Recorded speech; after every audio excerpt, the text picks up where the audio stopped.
This is Kathy Biehl of EmpowermentUnlimited.net with Astro Insight for the 2024 Gemini Full Moon.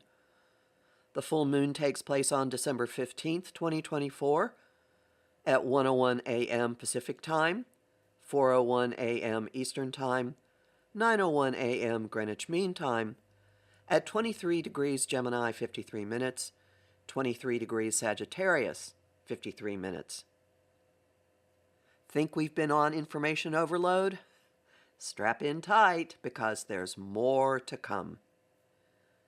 Short attention span theater is streaming everywhere right now, with no off or mute buttons, with no volume controls, and with the noise loud enough to crowd out your own thoughts. What's yours? What's spin? What's agitprop? What's outright false? The clamor grows louder and louder and more credulity-defying until suddenly situations pop. Chaos stops. And what's that? Could it be? Truths emerge. Such is the power of this year's Gemini full moon. A moon in this sign is generally paradoxical. Emotions, a feature of a full moon, are not part and parcel of this airy, breezy sign, but they'll be cresting and releasing, and how, along with the dramas and developments that come with this type of event. This one is pumping up the dichotomy of sound bites versus cohesive philosophies. The moon's current sign of Gemini, ruled by Mercury, is curious and nimble, darting through ideas with an ease that gets it belittled as distractible and superficial. It's prone to nibbling on this and that and then running off to the next attraction. The sun's current sign of Sagittarius, ruled by Jupiter, deals in broad strokes, in big pictures, in systems of thoughts and belief, which can mushroom into one viewpoint crowding out anyone else's. Its counterpart to Gemini's lightheartedness is good humor, laughter, and optimism, and it shares the ability to run. Both signs bring a flexibility to our experience of this full moon, which is amplifying and accelerating quick changing thoughts, news, and events. The sign's traits are intermingling uncommonly now because the sun's and moon's rulers are in mutual reception. Mercury is in Jupiter's sign, and Jupiter is in Mercury's sign. Everything that one planet does or experiences pulls in everything that the other does or experiences. Mutual reception results in the planets working together, despite their opposition, which also explains each end soaring to such mind-boggling extremes. Likewise, the sun and the moon are also collaborating despite their opposition.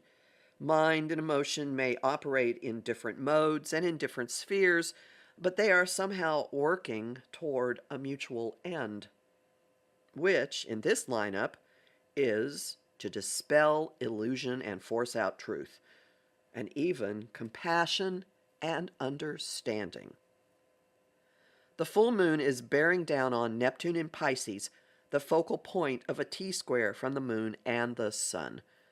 Neptune rules the dream world, illusions, mists that cloud and unhinge us from earthly reality. Barely a week out of his 5-month retrograde, Neptune has already been churning the seas of consciousness, with his change in direction causing much that has been lurking below the surface, mysteries, misperceptions, deceits, acts of inspired guidance, to come out. That process is getting a power up. The pressure of the T-square is now forcing out more. Clouds are parting. Fog is breaking. Truths are emerging from them and from the chaos. As you observe and evaluate and maybe marvel at what's surfacing, trust your guidance. Gemini and Sagittarius may be mind-driven signs, but Neptune's role here can beam into your knowing and faith. Some of what emerges will change your point of view, as something you believe to be one way now strikes you as another. Some of it will show up magical thinking, your own as well as that of other people.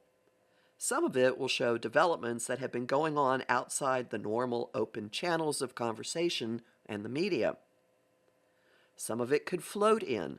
A T-square to Neptune can lead to gentle puffs of information. Sudden lightning strikes are also possible, though. The influence that lobs them, Uranus, is participating in ways that aren't nicely flowing. The awakening quick change artist is nudging us to uncomfortable realizations because of the nagging aspect of a semi-sextile to both the Moon and Neptune. It's also requiring adjustments in perspectives through and in conjunct to the Sun. And a huge share of this full moon's developments involves information, second looks, and do-overs from Mercury's recent retrograde. They are woven into this moon, and so is taking further action on them. The reason? Gemini's ruler Mercury is stationing direct on the day of the full moon, and trining retrograde Mars, which is in Leo and answering to the Sun. This makes the Mercury retrograde story and the ending collaboration with retrograde Mars central to this full moon, which also means there will be more to the stories. Look at Mercury as handing his work off to Mars, and Mars going further with it. For months and months. Mars is retrograde until February 23rd and will not clear the degree of his retrograde station and this trine until May. One initial landing point comes in a few weeks. Jupiter is backing into a square to stabilizing Saturn, exact December 24th, which promises some containment. And all of it bears on where we're heading, personally and collectively. Pluto is sextile the moon's north node, opening us to focused, emboldened, daring action to claim the future we want. I'm Kathy Biehl, a professional astrologer with more than 30 years' experience. Visit my site, empowermentunlimited.net, to sign up for my mailing list, listen to my weekly podcasts, and book a session with me. I have lots of bonus content at patreon.com/Kathy Biehl, and I'm very grateful to the people who support my work there. I host the show Celestial Compass on Om Times Radio and TV on the first and third Monday of every month at 5 p.m. Eastern. I also host lively conversation on Facebook, on the page Empowerment Unlimited, and in the group The Astro Insight Lounge. I post on Blue Sky, Instagram, and Threads at @KABiehl, and on YouTube at the Professional Aquarian channel.